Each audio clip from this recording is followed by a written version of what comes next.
Vamos a comenzar con el libro de Nehemías y antes de ver el capítulo 1 a profundidad, veremos un poquito acerca del personaje Nehemías y el contexto de este libro. Primero, en el contexto histórico se ubica cuando todo esto sucedió en el año 445 a.C. Y en el año 586, el pueblo de Dios, el reino del sur, estaba compuesto por Judá, la tribu de Judá, fue llevado cautivo por el rey Nabucodonosor de Babilonia. Y pasaron casi 70 años en donde recién el pueblo de Dios pudo volver a Jerusalén. Y el pueblo de Dios tuvo 3 regresos. El primero fue de la mano de Zorobabel junto con otras personas, en donde se reconstruye el templo. El segundo regreso, que fue contemporáneo al tiempo de Nehemías, fue a través del sacerdote Esdras. Y este último regreso fue el que vamos a ver, el de Nehemías. Se cree que este reinado o el tiempo en que estuvo Nehemías en Judá fue aproximadamente 15 años. Ahora, en el libro de Nehemías se puede dividir en 3 partes. Desde el capítulo 1 hasta el final del capítulo 7 se habla acerca de que los muros son reconstruidos. Luego, en el capítulo 8 hasta el final del 10, habla acerca de que el pacto del pueblo con Dios es renovado. Y desde el capítulo 11 hasta el capítulo 13 habla acerca de que la sociedad es reformada. Y lo que vamos a ver es que Dios va a usar a Nehemías y otras personas para reconstruir los muros de la ciudad. En aquel tiempo las ciudades se caracterizaban por estar construidas por muros, lo cual significaba protección de los enemigos. Y en el capítulo 1 vemos cómo Dios prepara a su siervo Nehemías. Y una de las cosas que podemos tener en cuenta es que todas las aplicaciones que podamos sacar de este libro maravilloso a través de la vida de Nehemías y otras personas, entender que es una historia redentora que apunta hacia el Mesías, hacia Jesucristo, y que muchas de estas aplicaciones son sombra de lo que había de venir, y que de alguna manera nosotros a través de Cristo debemos reflejar estas acciones. Y una de las cosas, uno de los primeros puntos es una mirada compasiva. Y el versículo 1 del capítulo 1 dice, vamos a leer hasta el 3, que dice: palabras de Nehemías, hijo de Acalías. Aconteció en el mes de Quisleu, en el año 20, estando yo en Susa, capital del reino, que vino Ananí, uno de mis hermanos, con algunos varones de Judá, y le pregunté por los judíos que habían escapado, que habían quedado de la cautividad, y por Jerusalén. Y me dijeron: el remanente, los que quedaron de la cautividad, allí en la provincia, están en gran mal y afrenta, y el muro de Jerusalén derribado, y sus puertas quemadas a fuego.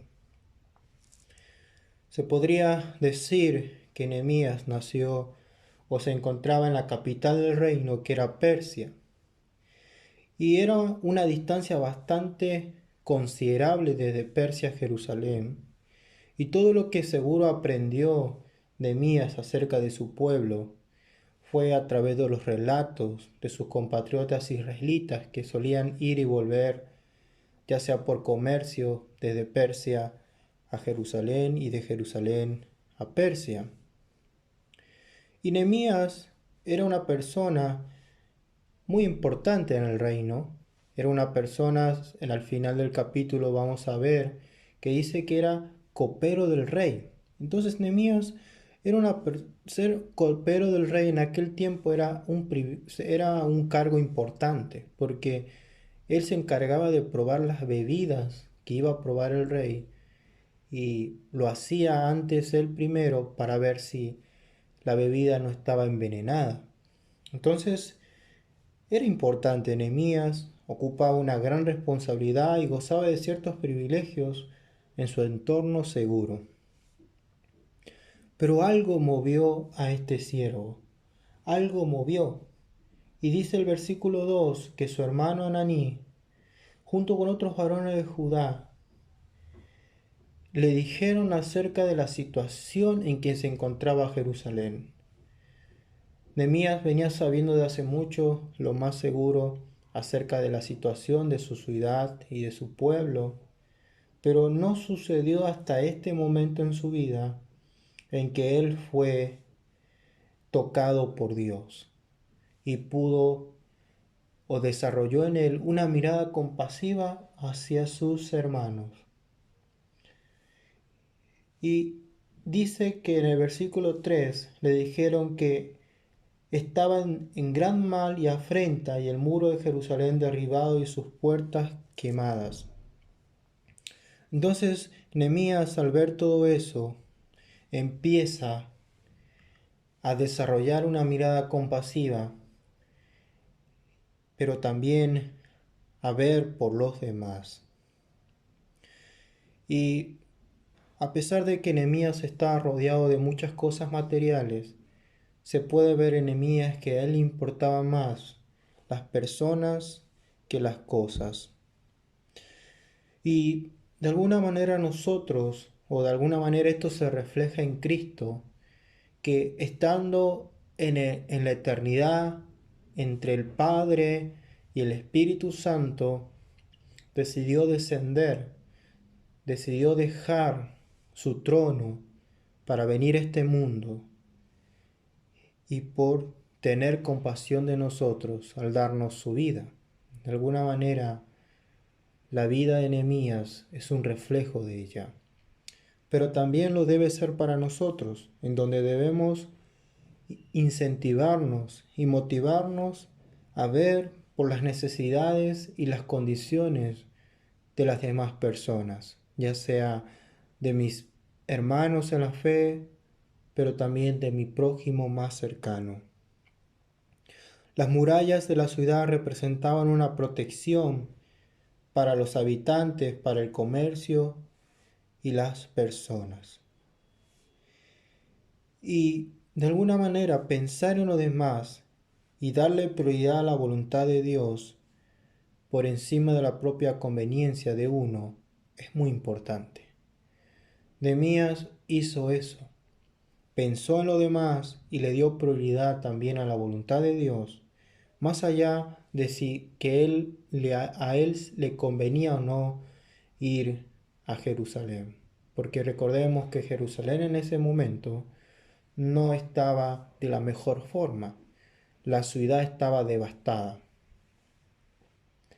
Y la reacción inmediata de Nehemías, y vamos al segundo punto, habla acerca de dirigirse a Dios con dependencia. Y el versículo 4, dice: cuando oí estas palabras me senté y lloré e hice duelo por algunos días. O sea, Nehemías al oír esto se sentó y lloró e hizo duelo por algunos días. Y ayuné y oré delante del Dios de los cielos. Y el versículo 5 le dijo al Señor: te ruego, oh Jehová, Dios de los cielos, fuerte, grande y temible, que guarda el pacto y la misericordia a los que le aman y que guardan sus mandamientos. Esté ahora atento tu oído y abierto tus ojos para oír la oración de tu siervo, que hago ahora delante de ti día y noche, por los hijos de Israel tus siervos, y confieso los pecados de Israel que hemos cometido contra ti. Sí, yo y la casa de mi padre hemos pecado. Esta oración es maravillosa y es la primera oración que vamos a encontrar en el libro. veremos también que hay 9 oraciones principales que desarrolla el siervo Nehemías. Y esta es la primera, y podemos ver que la oración era una práctica continua de Nehemías hacia el Señor. Y esto es muy importante. Jesucristo también fue un hombre de oración, y más ante las situaciones de las que solían pasar muchos de sus hermanos en aquel tiempo, en Galilea y en las ciudades alrededor, donde había mucha pobreza, enfermedad, persecución y sufrimiento. No hay duda de que nosotros también somos llamados antes de actuar por otra persona, a tener un espíritu de oración, a tener una actitud de oración ante el Señor, sabiendo de las graves adversidades y problemas que no solamente nosotros podemos estar pasando, sino también nuestras personas que nos rodean. Algo interesante es que Nehemías fue totalmente sincero con el Señor al orar y al ayunar. Y dice del Dios de los cielos, y esto es maravilloso, porque Nehemías, a pesar de que estaba en un reino importante, en un lugar muy poderoso, él sabía que Dios era el Dios de los cielos, que el Dios que él creía estaba por encima de todo reino y todo poder que uno se pudiera imaginar. Y de alguna manera nosotros también podemos saber que nuestro Dios está por encima de todo y que nada se le escapa de sus manos. Y algo muy interesante es que antes de que Nehemías le pidiera a Dios lo que quería pedir, exalta al Señor, exalta la grandeza del Señor, exalta lo misericordioso que es para aquellos que lo aman y guardan sus mandamientos. Es decir, que aún en medio del conflicto, Nehemías exalta a Dios en medio de su oración. Y esto debe ser la actitud de todo creyente y seguidor de Jesús. Poder exaltar al Señor, aún en medio de la aflicción o los problemas, para luego pedirle al Señor lo que nos está pasando o lo que estamos viendo en otras personas. Pero la adoración al Señor es importante, porque refleja lo que hay en nuestro corazón. Y luego le ruega al Señor que esté atento. Y Nehemías, más allá de lo que era para algunas personas en su tiempo, él se consideraba un siervo. Y esto también es importante relacionado a nosotros, de que más allá de lo que podamos tener o no tener en esta vida, o adquirir en esta vida, no hay perder la identidad de que somos siervos del Dios Altísimo y que estamos a disposición del servicio a Él y a los demás. Entonces, lo interesante de Nehemías es que, así como muchos otros personajes que vemos en la Biblia, como Moisés, Salomón, David, Josafat, Daniel, Esdras, es que Nehemías dependía totalmente del Señor. Nosotros también de alguna manera debemos anhelar depender del Señor en todo momento. Luego, el siguiente punto habla acerca de una mirada hacia el interior. Y al final del versículo 6 dice: y confieso los pecados de los hijos de Israel que hemos cometido contra ti. Sí, yo y la casa de mi padre hemos pecado. Y el 7 dice: en extremo nos hemos corrompido contra ti, y no hemos guardado los mandamientos, estatutos y preceptos que diste a Moisés tu siervo. Aquí vemos que Nehemías poseía un conocimiento del Dios, de su Dios, de Dios, perdón, mejor dicho. Nehemías conocía la palabra de Dios. porque él sabía que la situación en la que se encontraban y habían vivido durante más de 70 años esclavos en otro reino y todos los problemas que hubo antes de eso, fue por causa de la desobediencia al Señor. Cuando Dios le dio su ley a Moisés para el pueblo, habían mandamientos de obediencia en la cual traerían bendición o maldición a las personas del pacto. Y decía en una parte el Señor que si ellos no cumplían, iban a llegar al punto en que iban a ser llevados cautivos o esclavos a otras naciones. Entonces, Nehemías es sincero con el Señor y abre su corazón y sabe por qué está como está y por qué se encontraba el pueblo como se encontraba.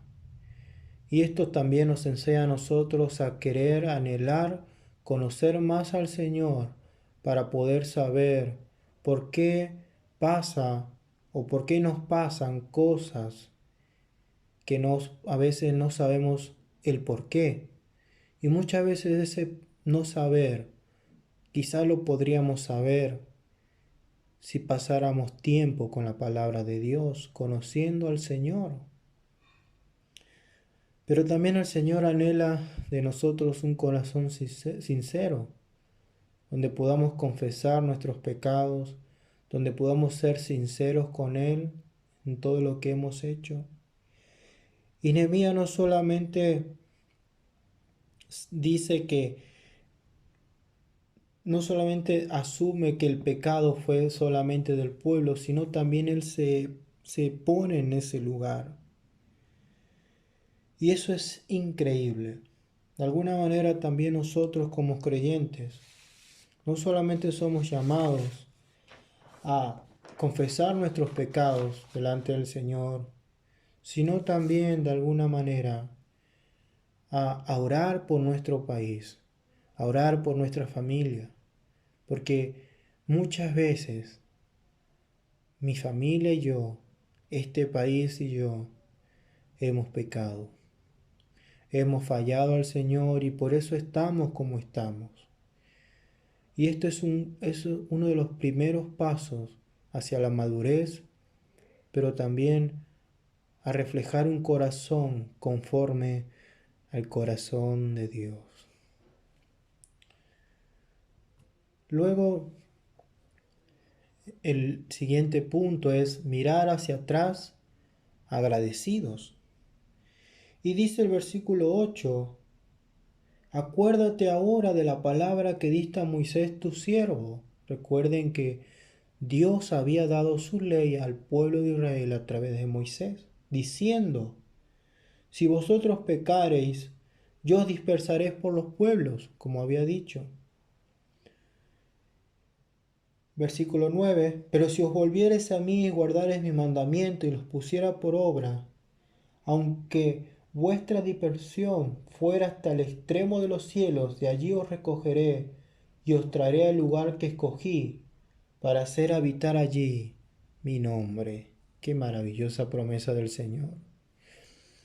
Y Nehemías acude a lo que Dios había dicho. Y esto es muy interesante. Y esto también nos muestra de alguna manera que nosotros no debemos olvidar las promesas del Señor y ver tanto lo positivo como lo negativo de aquellas advertencias que Él nos da en su palabra. Y el versículo 10 habla de lo que Dios ha llevado a cabo, que dice, ellos pues son tus siervos. O sea, Nehemías dice, Señor, ellos son tus siervos y tu pueblo, lo cual redimiste con tu gran poder y con tu mano poderosa. Nehemías recordaba cuando el pueblo fue liberado de Egipto con gran poder, con mano poderosa del Señor. Y él sabía el Dios grande que tenían.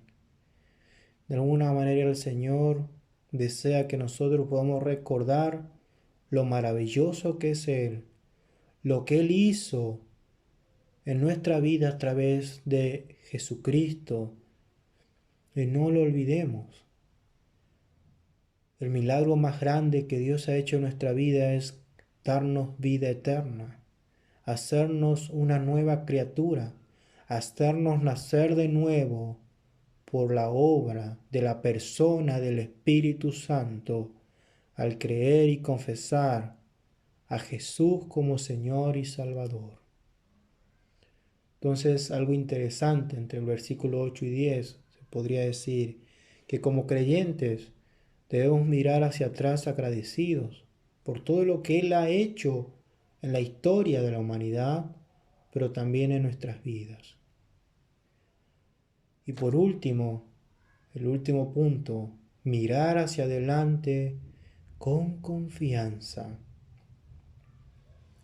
Y termina la oración de Nehemías diciendo lo siguiente: Te ruego, oh Jehová, esté ahora atento tu oído a la oración de tu siervo y a la oración de tus siervos, quienes desean reverenciar tu nombre.